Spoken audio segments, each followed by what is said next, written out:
जब भगवान की सर्वोत्तम कृति हम हैं, तो हम कहीं अपने आप को सर्वोत्तम मान रहे हैं? और अगर मान रहे हैं तो फिर हम अपने आप को क्यों दुखी मान रहे हैं? इससे उत्तम कुछ है नहीं, सर्वोत्तम है। तो दुखी होने का क्या कारण है? इसका अर्थ ये हुआ कि हम उसको एंजॉय नहीं कर रहे जो हम हैं, हम उसको एंजॉय कर रहे हैं जो हम। तो ये कहना चाहते हैं कि मैं अपने लिए दुखी नहीं हूं, तो क्या परेशानी है, देखा क्या? तो ये कह रहे हैं कि सत्यम नास्ति तपे शौचम दया दानम न विद्यते। मैं पृथ्वी पर जगह जगह गया, काशी गया, प्रयाग गया, पुष्कर गया, हरिद्वार गया, नासिक गया, लेकिन मुझे कहीं पर भी सत्य का, शौच का, तप का, दान का देखने को दर्शन नहीं मिला।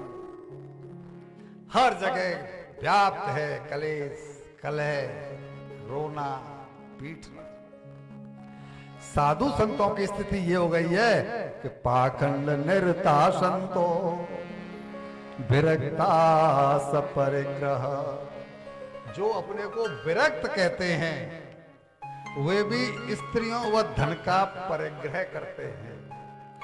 साधुओं को, संतों को कपड़े रंग लेने वाले संत नहीं होते। जैसे कि हमने आज लाल धोती पहन ली है तो उससे है कि हम संत हो गए।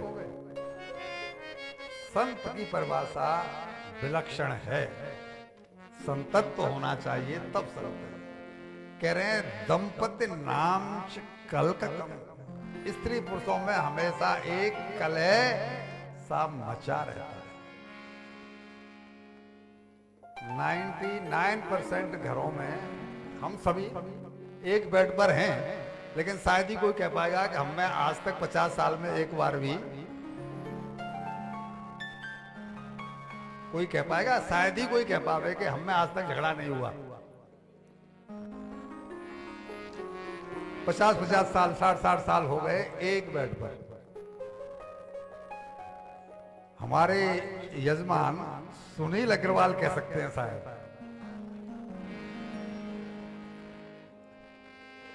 ये दोनों सुई डोरा जैसे हैं। जब सुई डोरा, एक ने कह दी और दूसरे ने मानी, नानक के दोनों।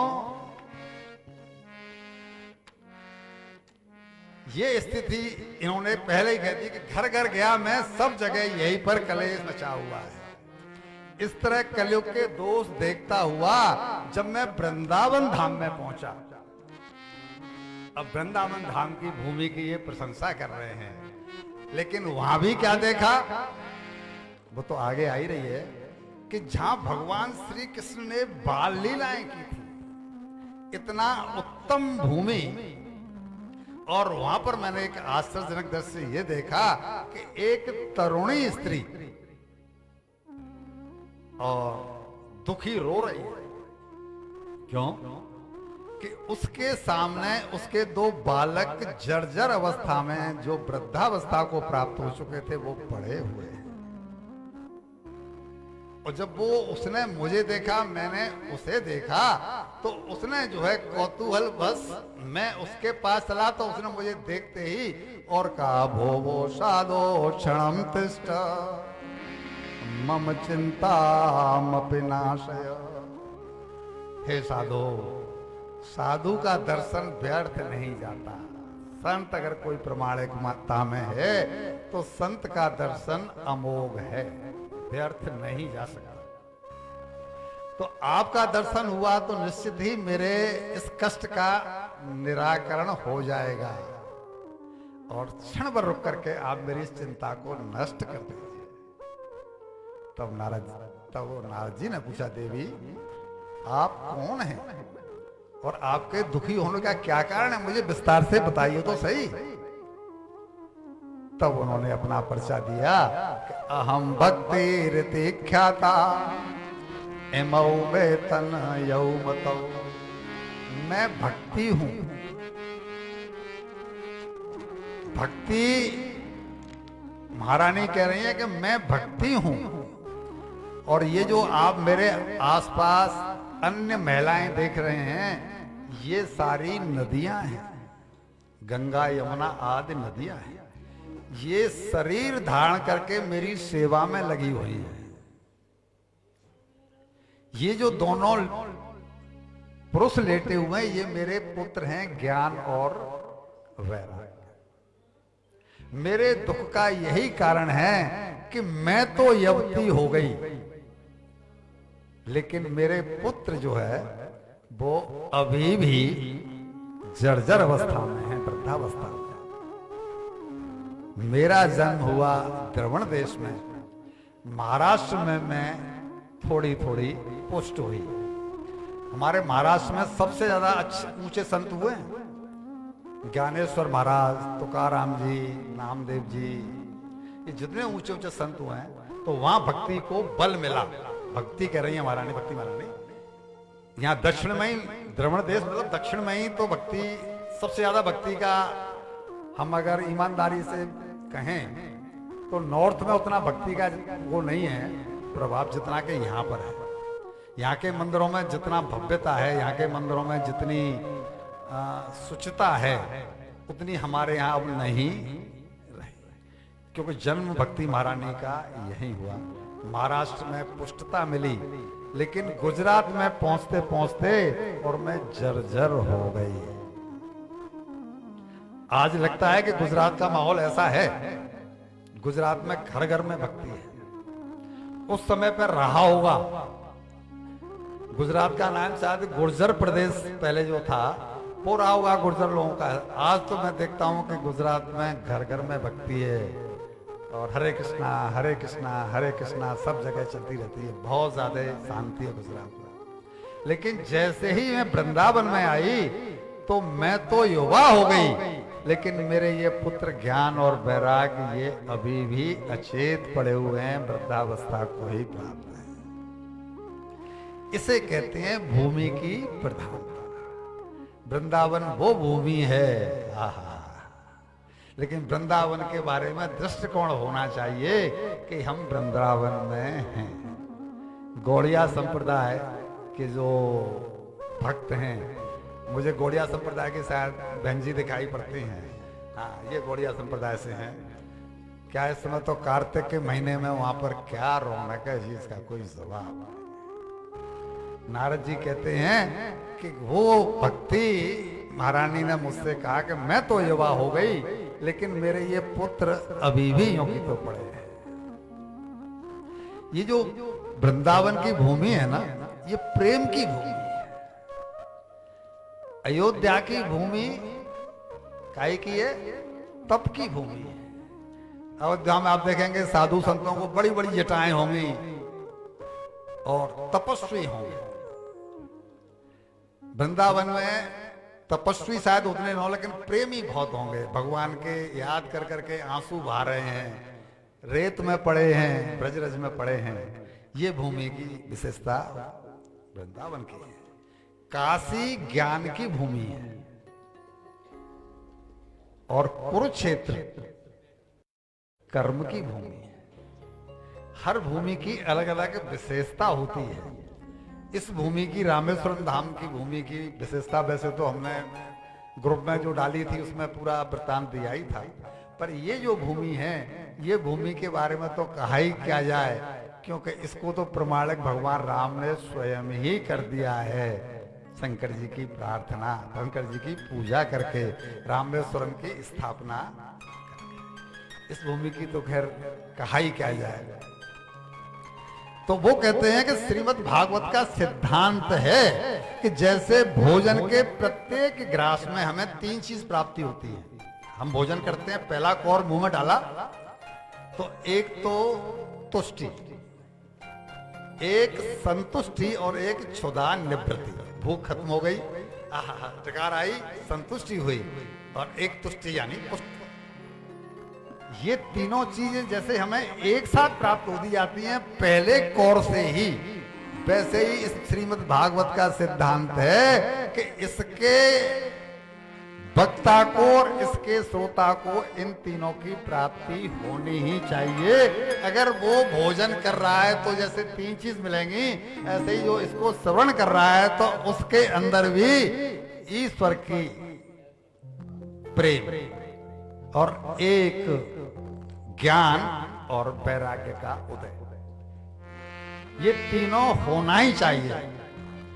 अब मेरे सामने बैठे हैं 70 साल के भी, 80 साल के भी, हो सकता है कोई 90 साल का भी हो, 7 दिन कथा सुन के भी, और उनको ये ख्याल नहीं आ रहा है कि हमें 2-5 साल में ही और हमारे लिए विमान आने वाला है, और फिर भी दुकान पर वो भोजन लेकर के पहुंच रहे हैं।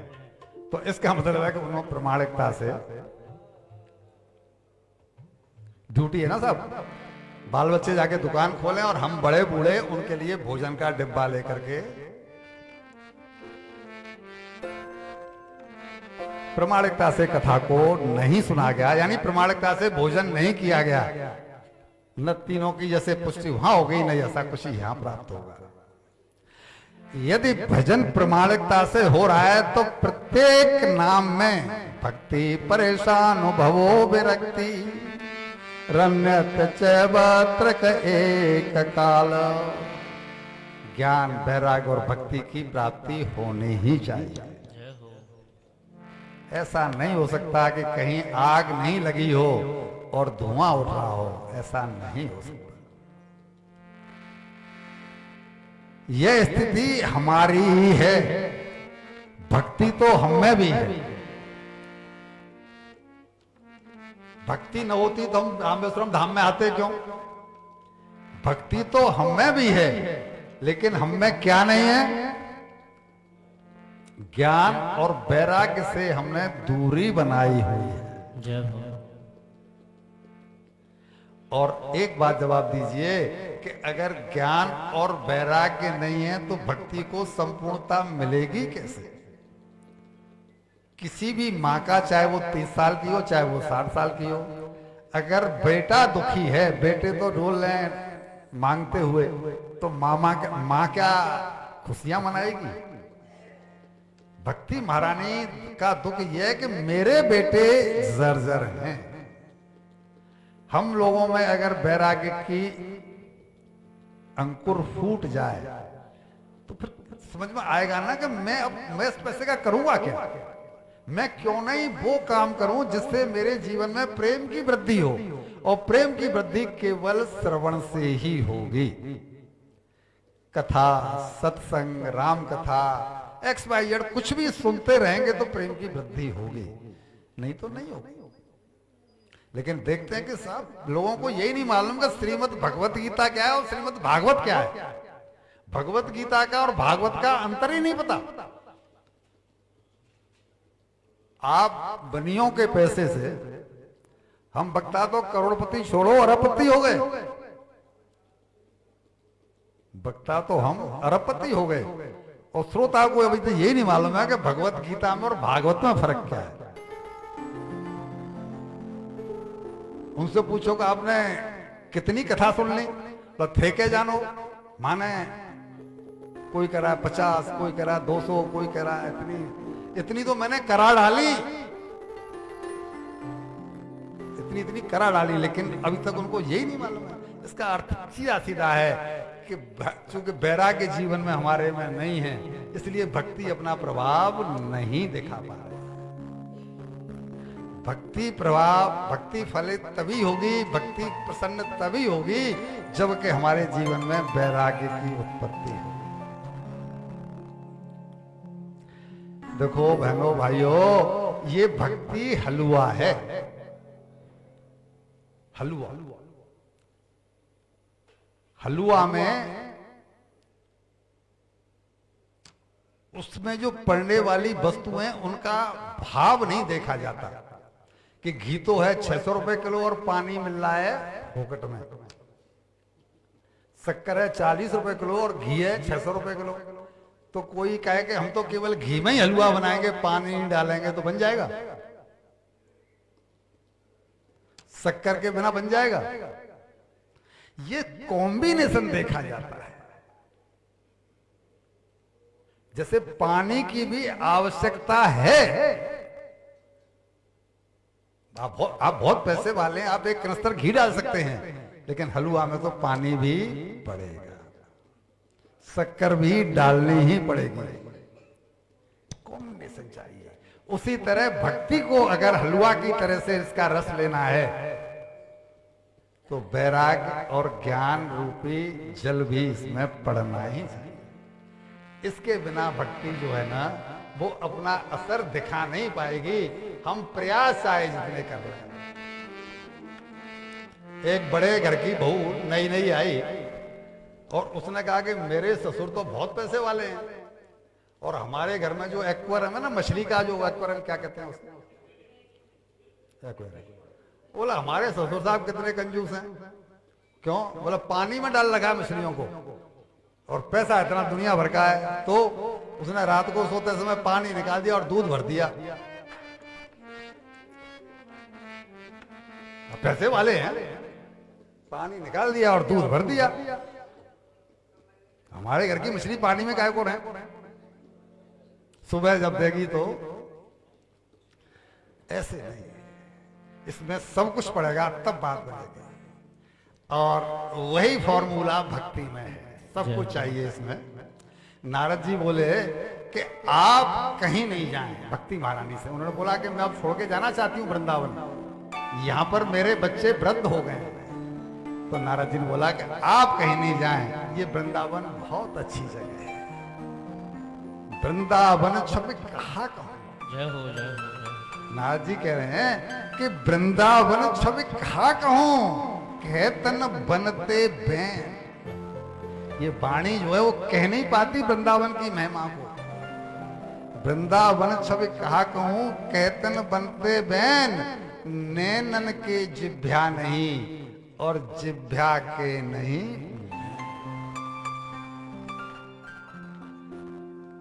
और कह रहे हैं कि मैया हे भक्ति महारानी, यहां तुम्हारे भक्त तो बहुत हैं, तुम्हारे प्रेमी तो वृंदावन में बहुत हैं, लेकिन वृंदावन में ज्ञान वैराग्य का कोई ग्राहक नहीं है। वृंदावन हमने बोला ना आपको प्रेम की भूमि है। ज्ञान चाहिए वो तो काशी जाना पड़ेगा। यहां पर जो है ज्ञान वैराग्य का कोई ग्राहक नहीं है। और वृंदावन के भक्तों की यही है कि वो जो है वैराग्य को भक्ति का आभूषण मानते हैं। जय हो। फिर समझिए, वृंदावन वाले भक्त वो कहते हैं वैराग्य की क्या जरूरत है, भक्ति करनी है तो जीन्स और टॉप में भी रह के भक्ति हो सकती है, हो सकती है। लेकिन वो प्रमाणिकता से, तो वो उनकी सोच वही है, वो प्रेमी भक्त हैं वो, तो वो कहते हैं ये तो आभूषण है, ये जो है ना वैराग्य, ये तो भक्ति का आभूषण है। लेकिन सत्यता ये है कि वैराग्य भक्ति की आंख है, आभूषण नहीं। और वैराग्य जिसके जीवन में नहीं है तो उसके लिए भक्ति अंधी है, लूली है, लंगड़ी है, कोई काम की नहीं, क्योंकि वो पूर्णता को प्राप्त नहीं कर पाती। वो भक्त भटक जाता है बहुत जल्दी ही। और जिसके जीवन में ज्ञान और वैराग्य का प्रवेश है तो कोई भी कष्ट आने पर वो भक्त जल्दी से भटकता नहीं। इसलिए वृंदावन के भक्तों को ये बात समझ में आती नहीं, क्योंकि वहां पर कोई भक्त जब इन बातों को बोलता है तो वो कहते हैं इसको बाहर निकालो, जो वृंदावन की बुराई कर रहा है। जब वो समझ ही नहीं पा रहा कि भाई ये हमें इधर खींच रहा है कि हमने उसको जो आभूषण मान रखा है वो आभूषण नहीं, ये केवल इतना कह रहा है कि वो उसकी आंख है। अगर उनके जीवन में वैराग्य और आ जाए तो क्या स्थिति होगी उस भक्ति की। क्योंकि सवेरे जितनी जल्दी जगना और सारा दिन जो है नाम का नाम, इतनी मालाएं करनी है, इतना श्रृंगार करना ही करना है, बहुत ऊंची भक्ति है। लेकिन वैराग्य के अभाव में उसका परसेंटेज बहुत कम उनके जीवन में लाभ मिल पाता है। ये एक दुष्परिणाम है। तो वो ये सुन करके कि यहाँ पर मेरे बेटों का कोई ग्राहक नहीं है, भक्ति महारानी क्षोभ से बोल उठी कि नारद जी, ये फिर राजा परीक्षित ने भक्ति महारानी इसको कलियुग को जिंदा गाय को छोड़ा, इसको मार क्यों नहीं दिया? ये मर जाता तो कलयुग का प्रभाव नहीं होता। तब वो कहते हैं कि नहीं, ऐसा नहीं है, कॉम्बिनेशन चलता है, चारों युग तो अपने हिसाब से घूमेंगे। इसमें एक विशेषता भी तो है। क्या? बोला कृतयत ध्यायतो विष्णु त्रेतायाम यजतो मखा द्वापरे परिचर्चायाम कलौ तद्धरे कीर्तना। सतयुग में जो काम, जो फल ध्यान से और तप से मिलता था, त्रेता में जो बड़े बड़े सेवा और पूजा से मिलता था, द्वापर में जो बड़े बड़े यज्ञ करने पर मिलता था, त्रेता में जो बड़े बड़े यज्ञ करने पर मिलता था, द्वापर में जो सेवा पूजा करने से मिलता था, वो कलयुग में केवल भगवान नाम से ही मिल जाता है। कलयुग केवल नाम आधारा, सुमिर सुमिर नर उतरे पारा। राम नाम के जाप से मिटता हर संताप, कलयुग में हर शास्त्र से बड़ा नाम का जाप। जय हो। कोई शास्त्र मत पढ़ो, केवल राम राम राम राम बहुत हो गया। हरेर नाम हरेर नाम हरेर नाम केवलम कलौ नास्तेव कलौ नास्तेव नास्तेव गतिर रम्यथा। कलयुग में दूसरी कोई गति है ही नहीं, कोई चीज शुद्ध नहीं है, न यज्ञ हो पाएगा न कुछ और हो पाएगा, लेकिन नाम का सुमरन लगातार हो सकता है। संतों ने एक बड़े पते की बात और भी कही है, नृणाम जन्म सहस्त्रेण भक्तौ प्रीतर हे जायते कलौ भक्ति भक्त्या कृष्ण पूरा स्थिति। कलयुग में जीव की सहस्त्रों जन्मों के पुण्य से तो भक्ति भजन में प्रीति होती है।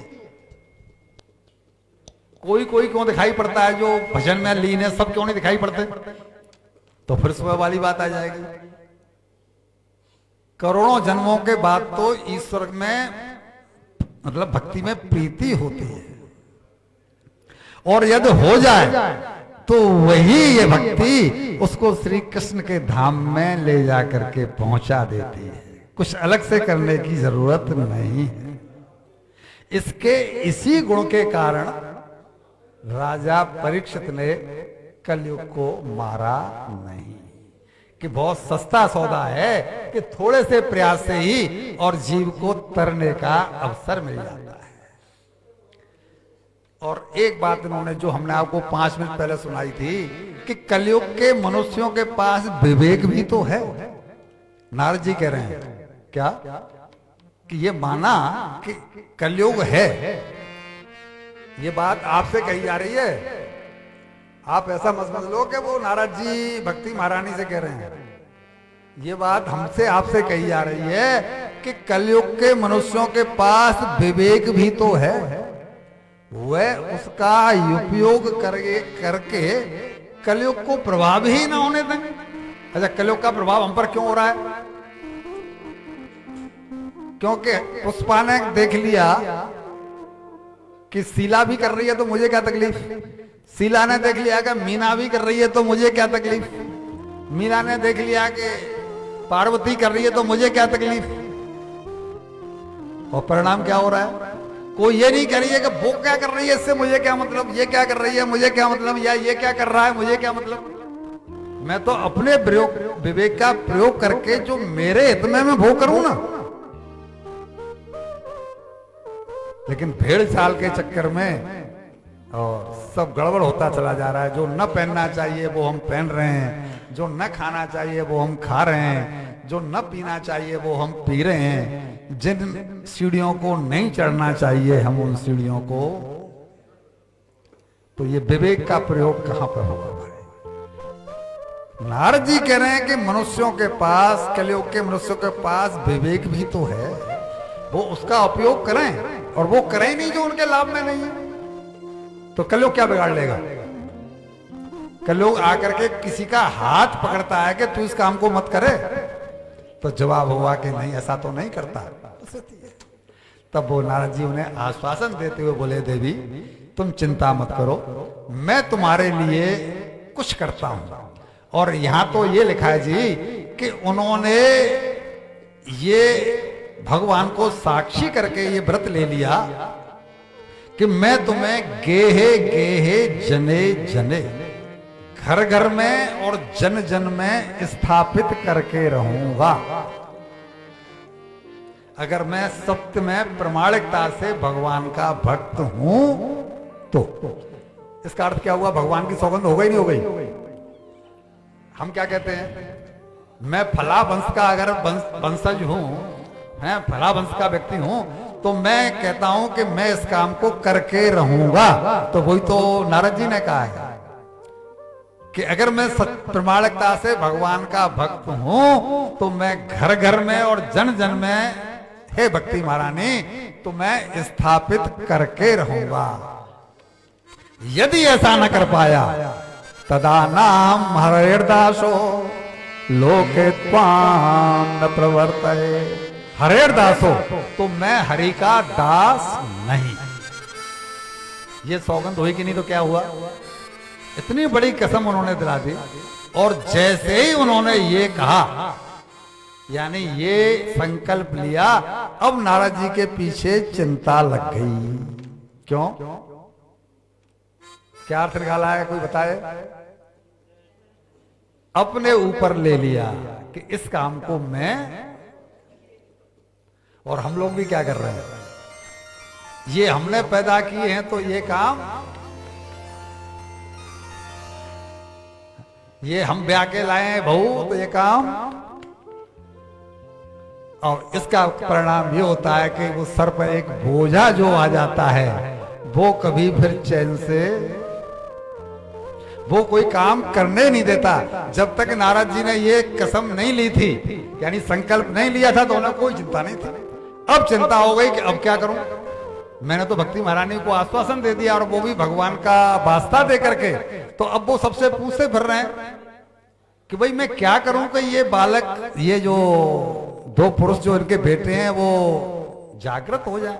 अब उन्होंने उनको गीता सुनाई, ये सुनाया, वो सुनाया, सब कुछ सुनाया, और उस सुनाने का केवल इतना ही परिणाम होता था कि वो ऐसे करके पलकें ऊपर कर रहे हैं और फिर आंख बंद, जैसे कि हमारे ऊपर होता है। 1 बजे तक तो हमारा ध्यान, और जैसे ही वो सामने का पट खुला, वो पट ऐसे ही शाम को 8 बजेंगे और सामने का पट खुलेगा, तब तक तो है। तो वही हाल उनका था, जब तक वो सुना रहे थे तब तक तो वो आंखों को खोलते लेकिन फिर बंद कर लेते, खोलते फिर बंद कर लेते। अब उन्होंने कहा ये तो बात नहीं बनी, तो वो पूछते पाछते, भाई क्या करूं, कैसे करूं, क्या करूं, कैसे करूं। और जगह जगह जाते संतों से पूछते, तो डर के मारे बहुत से संतों सामने ही नहीं आते थे। बोले नारद जी जैसे व्यक्ति की समझ में नहीं आ रहा है कि कैसे ज्ञान और वैराग्य जागृत हों, तो मैं इनको क्या सलाह दूंगा। तो संत लोग कहते चेलों से कि मना कर दो, स्वामी जी भीतर कहीं साफ नहीं देते। और ये इसी तरह भटकते भटकते पूछते पूछते पहुंचे थे बद्रीनाथ, जहां इनकी मुलाकात हुई थी सनक सनंदन से। और जब इनका वो बात आई वहां पर, तो उन्होंने ये कहा, अरे ये समझे कि आपकी चिंता ये है कि ज्ञान और वैराग्य जागृत कैसे हो। बोला हाँ, आपकी मेरी चिंता यही है, आपने सही समझा है। तब उन्होंने कहा ये तो बहुत आसान है, सच्चाई भी यही है कि ये बहुत आसान है, बहुत मुश्किल है, लेकिन सच्चाई ये है कि ये बहुत आसान है। जैसे कि अबोध जी हैं तो ये सुबोध, लेकिन इनके माता पिता ने नाम रख दिया इनका, आज से हम इनका नाम रखते हैं सुबोध। सुबोध मतलब है तो, क्योंकि इनके मन में परसों से मेरे संपर्क में आए हैं, तो जहां भी मिल जाए कोई न कोई इनकी जिज्ञासा, तो वो आदमी सुबोध ही है जो जिज्ञासा करता है, जो जानना चाहता है, सुबोध। अब ये कह रहे जी जिम्मेदारी हमारी कुछ बनती है कि नहीं बनती है। अब जब तक ये बात दिमाग में आई कि बहु संतान के प्रति, इसके प्रति, उसके प्रति हमारी कुछ जिम्मेदारियां बनती हैं कि नहीं बनती हैं, तब तक वो व्यक्ति जो है ना, वो सर पर बोझा, और जिसने ये मान लिया कि वो अपने पैरों पर खड़े हो गए, तो क्या करना, वो अपना जजमेंट अपने आप लेंगे। जजमेंट हमारे मानने से कोई मानने वाला है बेटा किसी का मानता है? जो जिसको करना है वो अपने हिसाब से करेंगे, कोई किसी का नहीं मानता। लेकिन उनको लगता है कि जी हमारी जिम्मेदारियां कुछ हैं, तो उन्होंने कहा ये बहुत आसान है, लेकिन है इसलिए मुश्किल कि हमने ये बोझा डाल रखा है। तब वो बोले कि आप चिंता छोड़ दो। और जब ये भटक रहे थे तभी आकाशवाणी भी हुई। आकाशवाणी क्यों हुई? कि इनको जब कहीं जवाब नहीं मिला तो इन्होंने भगवान के ही ध्यान में चले गए कि भगवान आप ही कुछ कर सकते हो, मुझे तो कोई मालूम नहीं पड़ रहा कि मैंने जो जिम्मेदारी ले ली है उसका निर्वहन कैसे करूं।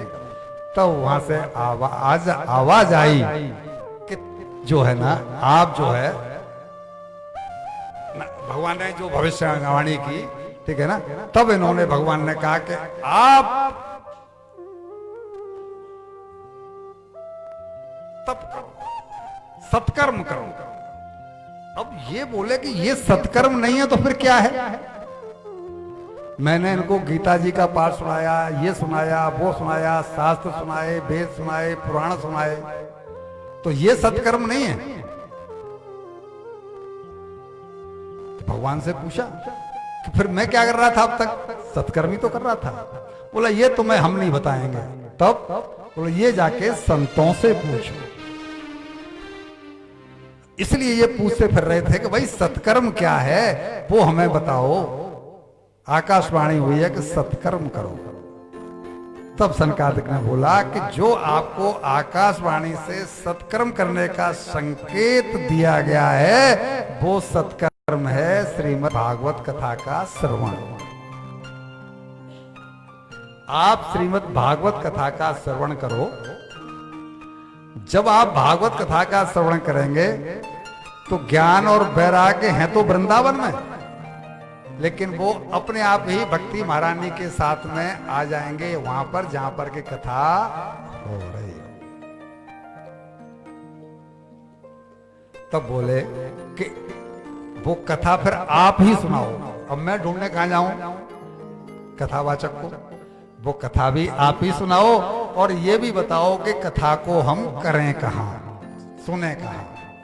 तब सनकादिक ने इनको बोला कि हरिद्वार में गंगा तट पर और जो आनंद तट है वहां पर इस आयोजन को करिए। ये गंगा तट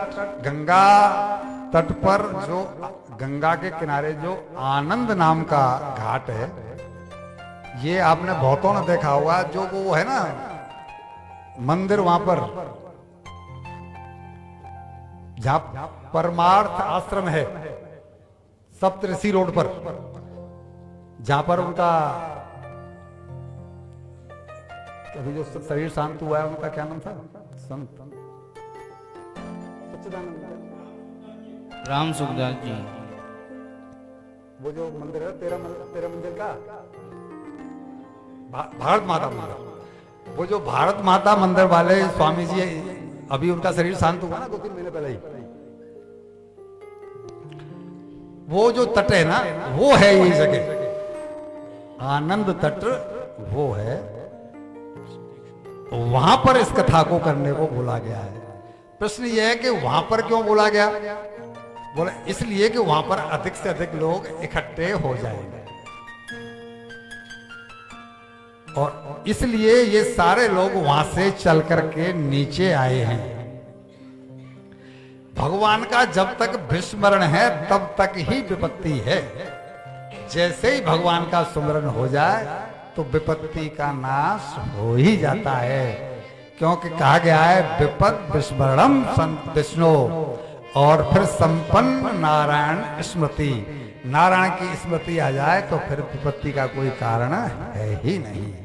और जैसे ही इनको मालूम पड़ा कि केवल इस आयोजन से ही और मेरा टेंशन दूर हो सकता है, तो उन सब को लेकर के ये लोग नीचे आए हैं। और जब यहाँ पर ये अनाउंस हुआ कि भागवत कथा सनकादिक सुनाएंगे आनंद तट पर, तो सभी लोगों का आना शुरू हो गया।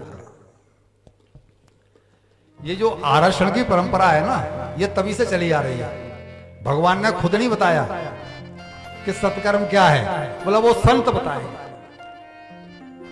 तभी तो ये भटक रहे थे, तभी तो वहां पहुंचे बद्रीनाथ में। और यहां पर वही हुआ कि ये सब लोग कर फिर नीचे आए हैं और ला करके यहां पर जैसे ही व्यासपीठ पर सनकादिक मुनि बैठे हैं, सनकादिक मुनि जो बैठे हैं तो उन्होंने कथा को करना शुरू किया है। और कथा जब शुरू हुई है तो वहां पर एक प्रश्न पैदा हुआ। नारद जी ने ये प्रश्न पहले ही कर डाला था कि ये बताइए कि कथा में ऐसी क्या बात है जो आप कह रहे हैं कि इस कथा से, श्रवण से और भक्ति महारानी ज्ञान और वैराग्य को लेकर के और वहां पहुंच जाएंगी गंगा तट पर। ऐसी भागवत कथा में क्या विशेषता है? जो मैंने सुनाया था वो भी तो पुराणों का और शास्त्रों का ही,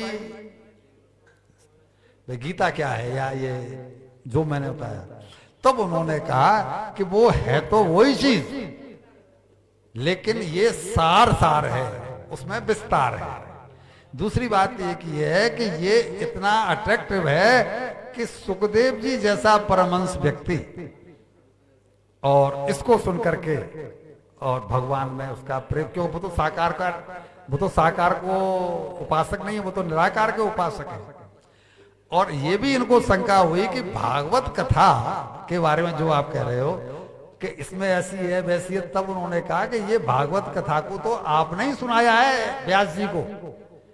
सनकादिक कह रहे हैं कि भगवान नारायण ने सुनाई ब्रह्मा जी को, सुबह बताया था ना, ब्रह्मा जी ने सुनाया था आपको और आपने सुनाया वेद व्यास जी को और आपने उसका विस्तार करवाया। तो ये भागवत कथा वही तो है। आपने ही तो तब कहा था कि आपके चित्त को शांति इसलिए नहीं मिल रही है कि आपने भगवान के गुणों का गान नहीं किया है। आपने और सारी बातें तो बहुत कही, उन्होंने उससे पहले महाभारत ग्रंथ लिखा है। महाभारत ग्रंथ को हम पंचम वेद कहते हैं। तो बोला महाभारत जैसा ग्रंथ लिख करके भी जब उनको मन में शांति नहीं हुई, तब उन्होंने कारण जानना चाहा। तब इन्होंने कहा कि भगवान की लीलाओं का आपने वर्णन नहीं किया, इसलिए भागवत का सृजन करो, भागवत कथा का सृजन करो। तभी तो उन्होंने लिखा था और ये वही तो भागवत है, इसलिए इसके ऊपर आप शंका मत करिए। आप तो पहुंचिए, कथा को श्रवण करिए और वो सब कुछ अपने आप हो जाएगा। और वहां उन्होंने सुनाया भी है कि वो ज्ञान और वैराग्य, तो क्या ज्ञान और वैराग्य की जो प्रतिमूर्ति थे, कौन? सुखदेव जी। सुखदेव जी एक ऐसे संत हुए हैं कि ये 12 साल तक मां के उदर में रहे। देखो फिर हम पीछे जाएंगे, वो जो शंकर जी ने, जहां सुबह हम जाएंगे, शंकर जी ने जो अमर कथा सुनाई है वो है क्या? किसी ने आज तक सुनी है? अच्छा, अमर कथा कहीं पर हुई है? भागवत कथा होती है, राम कथा होती है, ये होती है, कहीं अमर कथा हो रही है कहीं? वो जो अमर कथा है वो यही भागवत कथा है। जो अमर कथा का वर्णन आता है ना, वो यही भागवत कथा है। और जब वो इसको शंकर जी सुना रहे थे, पार्वती जी सुन रही थी, तो शंकर जी ने बोला कि देवी, तुमने मुझसे अमर कथा के बारे में पूछ तो लिया है, लेकिन कथाओं में अक्सर नींद आ जाती है। प्रभु जी इसलिए पीछे बैठे हैं कि जो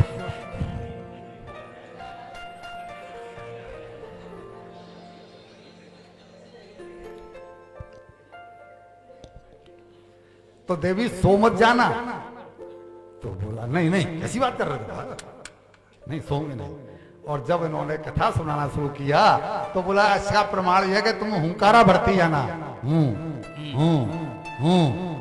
बोला हाँ ठीक।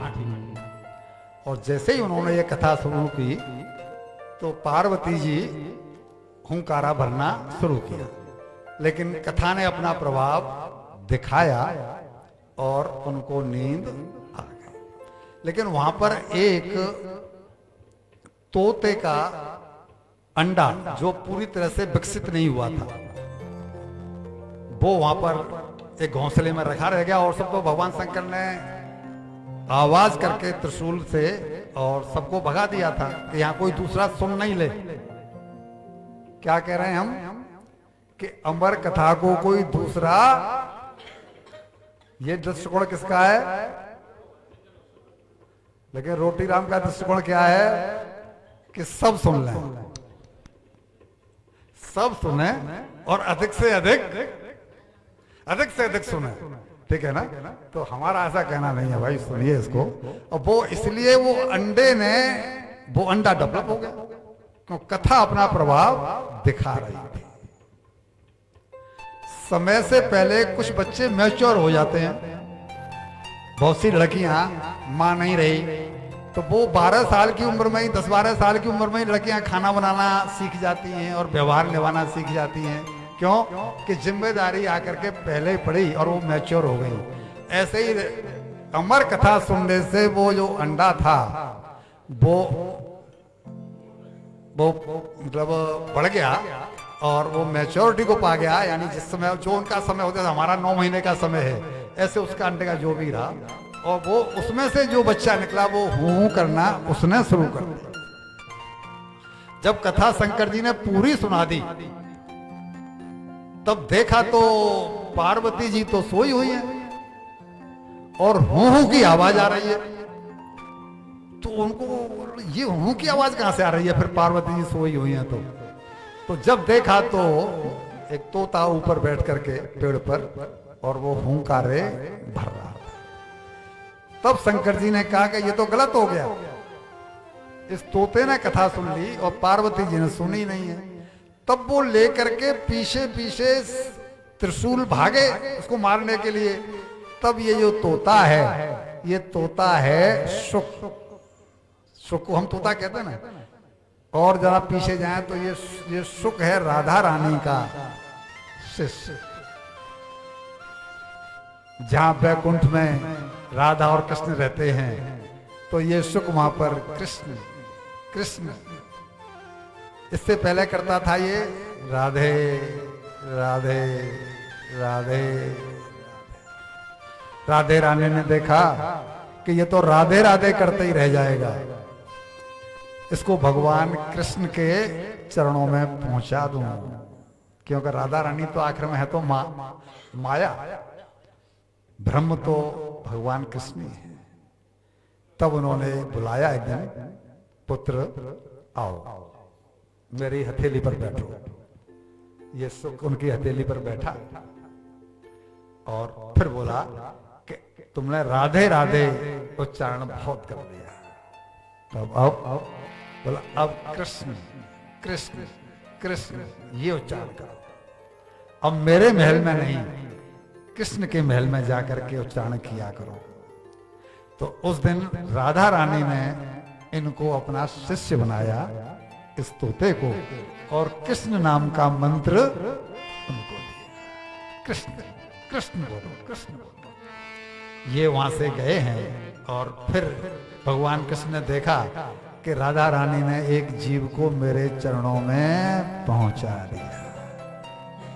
राधा रानी का काम ही ये है कि वो जीव को किसी भी तरह से भगवान के चरणों में पहुंचा देती है।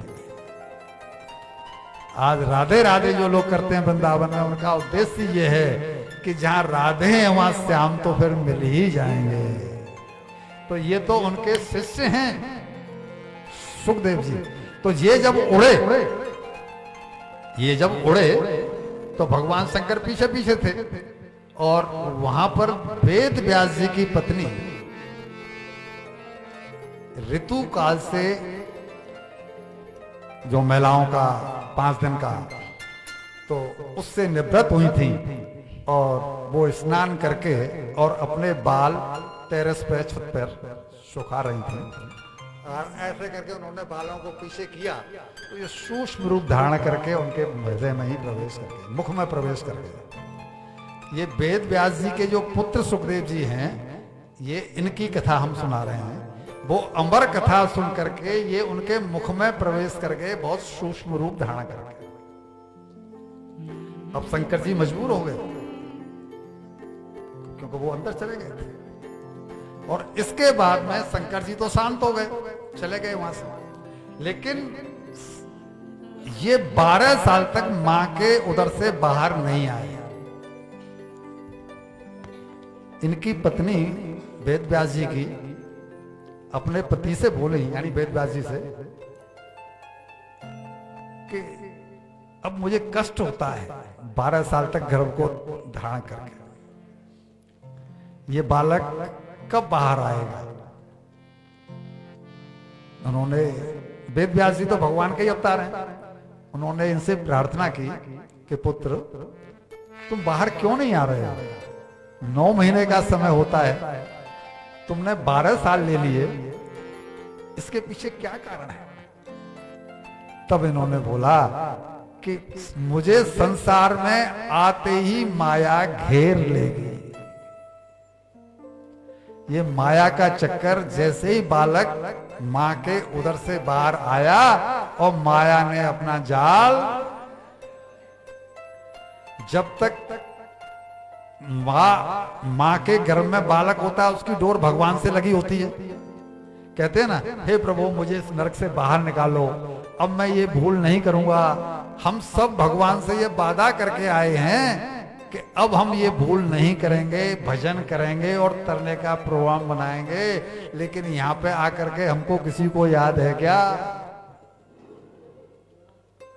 नहीं है, तो हम वादा खिलाफी कर रहे हैं।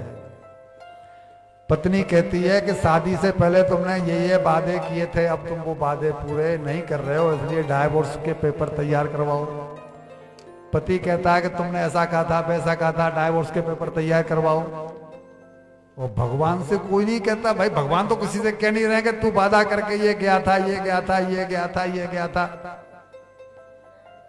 लेकिन भगवान भले ही नहीं कह रहे हैं, वो कह रहे हैं कि तुझे फिर वहीं पहुंचा के रहूंगा, जहां से बाहर निकाला था ना वहीं पहुंचा के रहूंगा। तू वादा खिलाफी कर तो रही है, कर तो रहा है, मत भूलिए कि हम वादा करके आए। तो इन्होंने कहा कि माया मुझे घेर लेगी, तो इसका क्या इलाज है? तो सभी को घेरती है। बोला मैंने तो अमर कथा सुनी, मैं तो भागवत कथा सुन करके आया हूं, मैं माया में क्यों फंसूं? इट मीन्स विवेक का उपयोग। मैं माया में क्यों फंसूं? मुझे नहीं आना बाहर। नरक नरक उसको महसूस होता है जो अपने आप को अज्ञानी मान के बैठा हुआ है। सुखदेव जी के लिए काहे का नरक है? वो तो गर्भावस्था में है, उल्टे लटके हुए हैं, फिर भी स्वर्गीय है। क्यों? कि वहां भी भगवान का चिंतन हो रहा है। बोला मैं नहीं आऊंगा। बोला भाई मां को तकलीफ हो रहा है, कोई तो रास्ता होगा। बोला भगवान आकर के मुझसे वादा करें कि मेरी माया तुझे नहीं व्यापेगी, तो मैं बाहर आऊं। वेद व्यास जी ने भगवान से यह प्रार्थना की है कि प्रभु मेरी पत्नी बहुत दुखी, बहुत दुख पा रही है, आप कोई कृपा करो। एक बोला क्या?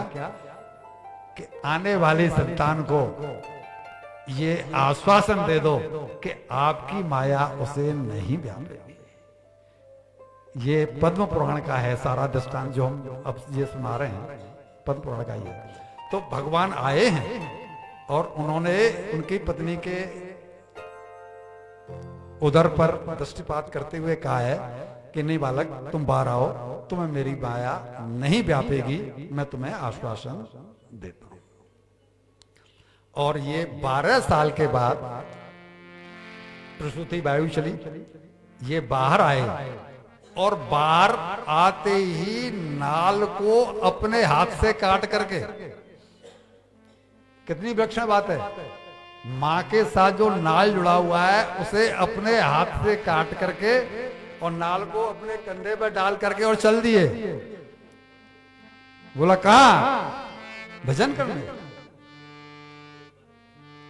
वो संत हैं श्री सुखदेव जी। और ये सुखदेव जी यानी इतना विरक्त संत होते हुए भी और केवल इसके 2-4 श्लोक सुन करके ही और साकार का अनुरागी हो गया। हम सुना देते हैं 2 श्लोक। बरहा पीड़म नटवर बपू कर्णयो कर्णकारकम बिभ्रवदवास कनक कपिशम भेजयंती चमाला रंध्रान वास कनक रंध्रान बणयोर धर सुतया पूर्यन ग्रोप वृंदई वृंदारण्यम स्वपदरमणम प्राविशत गीत कीर्ति। जिन्होंने कानों में कंडेर के पुष्प लगाए हुए हैं और जिन्होंने ये धारण किया हुआ, वो धारण किया हुआ, ये सारी वेशभूषा का जो चित्रण भगवान का सब किया है, जब इन्होंने सुना है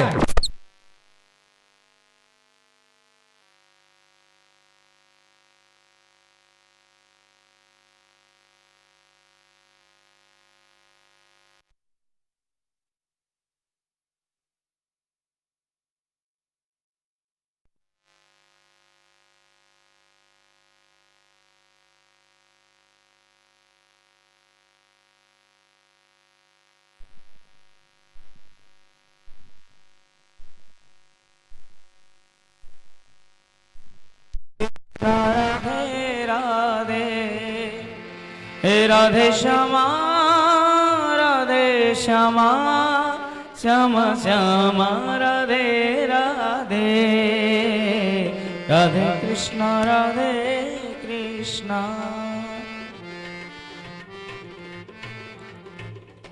बोलिए श्री बांके बिहारी लाल की जय। तो जब सुखदेव जी ने गुफा में पड़े पड़े ये श्लोक सुने तो इनका ध्यान गया कि इतना सुंदर, इतना सुंदर। वो अगला श्लोक सुना नहीं पाए, लाइट चली गई। वो श्लोक कह रहा है कि जो जिसने पूतना राक्षसी ने जो विष लगा करके अपने स्तनों पर आई थी और उसको भी मां की गति दे दी, इतना कृपालु। तो ऐसे भगवान को छोड़ करके कोई काय को नरक में पड़ा है। और ये अट्रैक्ट हुए, पूछा, बाहर निकल के आए गुफा में से कि बालको ये तुम किसके, ये कौन सा ग्रंथ है जिसके तुम श्लोक सुना रहे हो? ये तो बड़ा अच्छा चित्रण है। तब शिष्यों ने कहा, मतलब वेद व्यास जी ने जब इसकी रचना कर ली तो उन्होंने इसका योग्य पात्र कौन है जिसको मैं इस ग्रंथ को पढ़ाऊं, जो जनता में इसको सुना सके। जैसे अलग अलग भूमिका होती है, वेद व्यास जी लिख तो पाए लेकिन उनको सुनाने की कला, कोई सुना सकता है लेकिन लिख नहीं सकता। ये भजन गा सकते हैं, जरूरी नहीं कि भजन लिख भी सकते हो। कुछ लोग भजन लिख लेते हैं लेकिन वो सुना नहीं सकते। किसी के पास वाणी है, किसी के पास कुछ है, किसी के पास कुछ। तो उन्होंने जब पात्र देखा तो उन्होंने कहा कि ऐसा सत्पात्र तो केवल मेरा पुत्र सुखदेव ही है। यहां पर परंपरानुसार नहीं कि मेरा बेटा, मेरा वो प्रधानमंत्री था तो उसका बेटा भी प्रधानमंत्री बनेगा, वो नहीं है। बोला वो ही क्यों बनेगा? बोला इसलिए कि जो मां के उदर से निकलते ही और नाल को डाल करके चल पड़ा हो, वो इसका पात्र है। क्या मतलब हुआ इस बात का? यानी जो वैराग्य जिसमें कूट कूट कर भरा। अगर वैराग्यवान नहीं है तो भागवत के कथा का वक्ता रस नहीं दे पाएगा। आवाज शांति। राम मोहन बाबू पीछे जाओ, पीछे। हरे कृष्णा। वक्ता अगर, अच्छा भजन का बात है, वक्ता अगर वैराग्यवान नहीं है तो वक्ता की दृष्टि श्रोता की जेब पर, श्रोता अगर वैराग्यवान नहीं है तो श्रोता की दृष्टि वक्ता के मुंह से निकलने वाले दो एक शब्दों की लड़खड़ाहट पर रहेगी। अरे इसको क्या आता है, अभी लड़खड़ा गया, अभी किस ऐसा बोल गया, अभी वैसा बोल गया। सुखदेव जी को इसलिए चुना कि इतना वैराग्यवान है, जो मां के उदर से निकलते ही चल पड़ा, इसको ये रस पिलाऊं तो ये रस फिर जनता को जाकर के पिलाएगा तो लोग जो है वो आनंदित होंगे, इसके लिए चुना।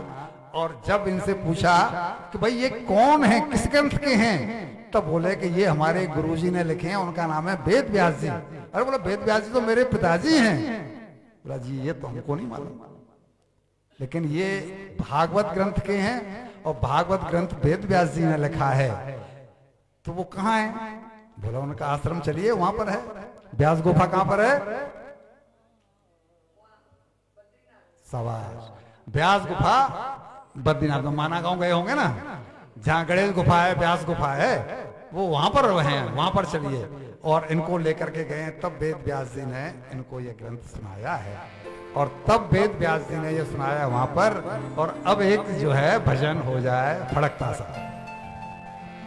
वो तेरे संग में रहेंगे ओ मोहना, तेरे संग में रहेंगे ओ मोहना, संग में रहेंगे ओ मोहना। गाइए, संग में रहेंगे ओ मोहना, ओ मोहना, ओ सोहना, ओ मोहना, ओ सोहना, तेरे संग में रहेंगे ओ मोहना, तेरे संग में रहेंगे ओ मोहना।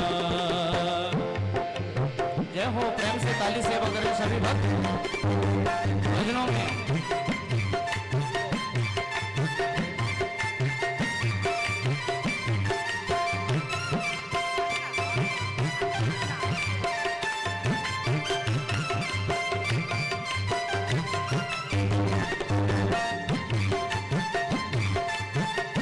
श्री राधे जय हो।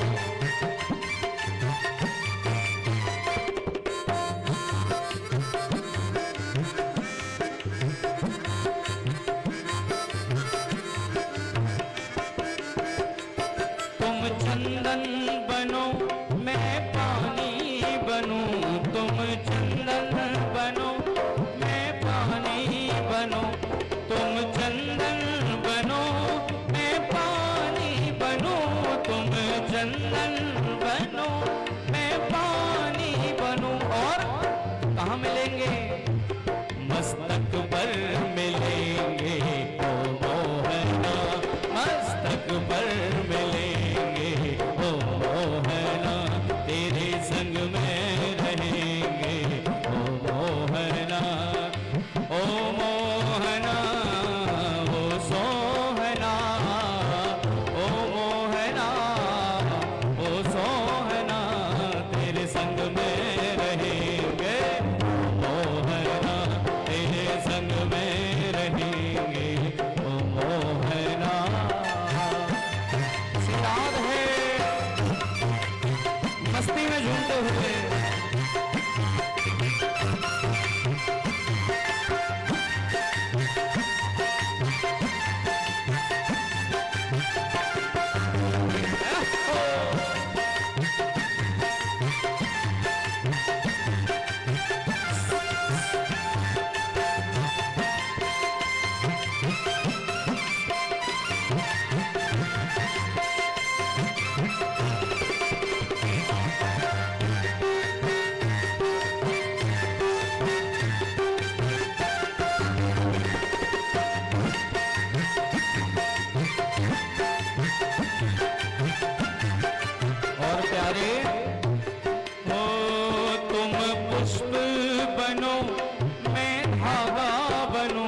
तुम पुष्प बनो मैं धागा बनूं। बड़ा ही सुंदर एक भक्त का भाव अपना प्रकट कर रहा है, बड़े प्रेम से सुने। तुम पुष्प बनो मैं धागा बनूं, तुम पुष्प बनो मैं धागा बनूं। माला में माला में माला में मिलेंगे ओ मोहना, माला में मिलेंगे ओ मोहना, तेरे संग में रहेंगे ओ मोहना, तेरे संग में रहेंगे ओ मोहना।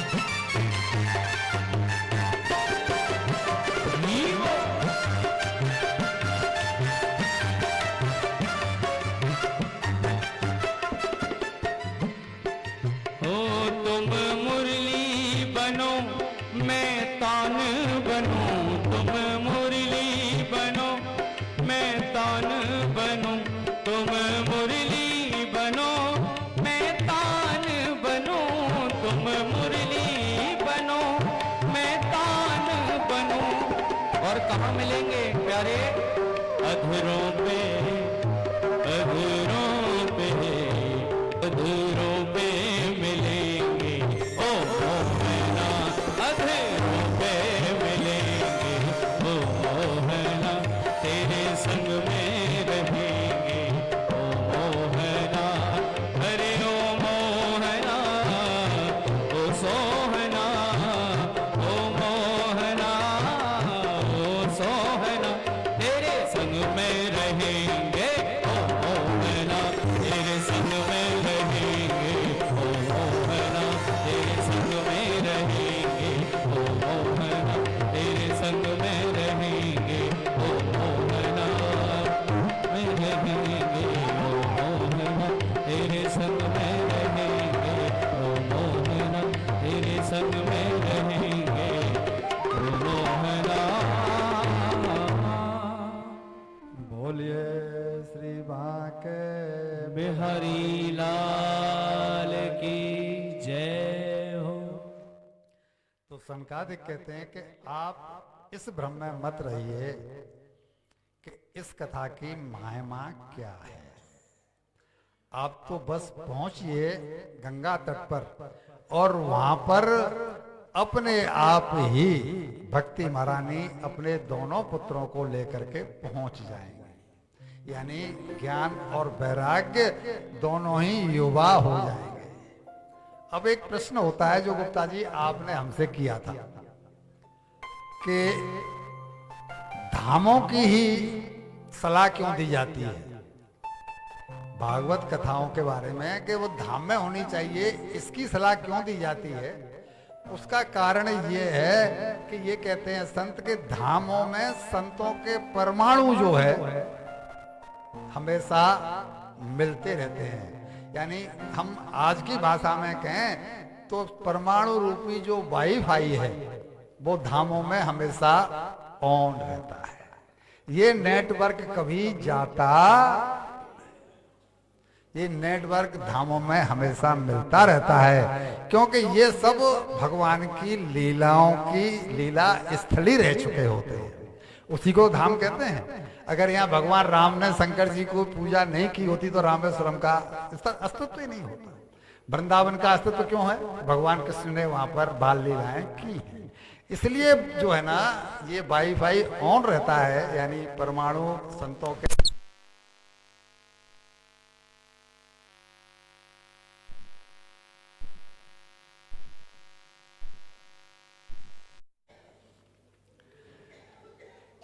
उन्होंने कहा है कि सदा से व्यास श्रीमद् भागवती कथा, इस कथा को तो सर्वदा सुनते रहना चाहिए, यानी इसका सेवन करते रहना चाहिए, क्योंकि इसके श्रवण से श्री हरि हृदय में आकर के विराजमान हो जाते हैं। सुबह जो हमने सुनाया था, कथा अगर हो रही है तो भगवत प्रेम की जागृति होगी ही। एक श्लोक आता है कि सतम विहाय भोक्तव्यम, सतम बहन जी, सतम विहाय भोक्तव्यम सहस्त्रम स्नानमाचरे, लक्षम विहाय दातव्यम कोटिम त्यक्त्वा हरि स्मरे।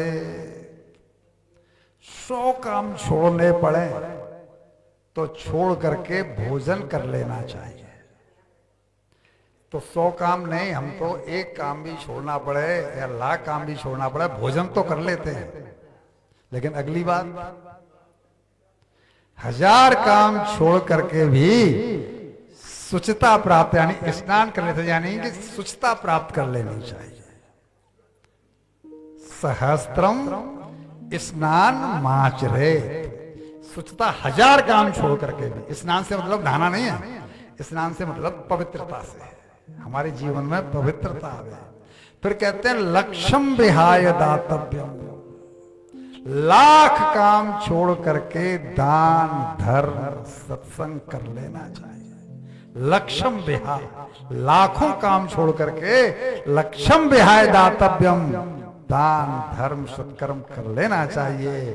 और कोटिम त्यक्त्वा हरि स्मरे, करोड़ काम छोड़ने पड़े तो भगवान का भजन करोड़ काम छोड़ के कर लो। क्यों कि संग में तो आखिर में और तो कुछ जाने वाला है नहीं। तो किसी भी तरह से ऐसा बन्नक बन जाए समय निकाल करके कि अपने को भागवत कथा सुनने को, सत्संग सुनने को, राम कथा या जो भी कोई कथा है वो सुनने को मिल जाए, क्योंकि इससे प्रीति भगवान के चरणों में बढ़ती है। भैया जी, बहनों, बहुओं, बेटियों, ये जीवन की खटपट कभी मिटने वाली नहीं है। एक दृष्टांत सुना दें, आपको याद आ गया है। एक सेठ जी एक संत के आश्रम से जुड़े हुए थे। गंगा किनारे संत का आश्रम था और सेठ जी आते जाते रहते थे। पिछले 25 साल से सेठ जी जुड़े हुए थे। उन्होंने देखा कि वो संत इन 25 सालों में कभी वहां से कहीं गए ही नहीं है, अपने आश्रम में ही रहे हैं। और सेठ जी ने तो पूरी दुनिया घूम ली इस चक्कर में 25 सालों में। तो एक दिन वो पूछ लिया कि महाराज, कभी आप यहां से मैंने कहीं आते जाते नहीं देखे, और मुझे 25-30 साल हो गए आपसे चरणों में बैठते हुए, सत्संग सुनते हुए, तो ऐसा क्यों? तो सेठ जी को ज्ञान देना था। तो संत ने बोला कि भाई, मैं इस नदी के सूखने का इंतजार कर रहा हूं। जी, नदी सूखे तब तो जाऊं कैसे? मजबूर हूं। तो सेठ जी बोले, महाराज ये तो मूर्खता हुई, ये तो कभी सूखने वाली नहीं है। बोला, भाई इसीलिए तो आपको गुरु बनाया है, हमारे गुरु तो आप ही हैं, आपको ही तो गुरु बनाया है। तो सेठ जी चकमका गए, क्या कह रहे हैं? बोला, कैसे? बोला, तुम भी तो यही इंतजार कर रहे हो कि ये झंझट मिट जाए, वो खटपट मिट जाए, ये सुलझ जाए, वो सुलझ जाए। अब तुम 65 साल के हो गए हो, 25-30 साल मुझसे जुड़े हो गए, 65 साल के हो गए हो, लेकिन कभी आज तक इन 25-30 सालों में आपके मुंह से वैराग्य नाम का शब्द नहीं सुना। मेरी तो सुन जाते हो, लेकिन सुना क्या है, आज तक मैंने ये जाना ही नहीं कि तुमने कुछ मुझसे सुना है। तो तुम भी तो वही कह रहे हो ना कि ये खटपट मिट जाए, वो अब उलझन सुलझ जाए, ये हो जाए, वो हो जाए, तब मैं भगवान के भजन के लिए निकलूं। तो मेरे गुरु तो आप ही हो।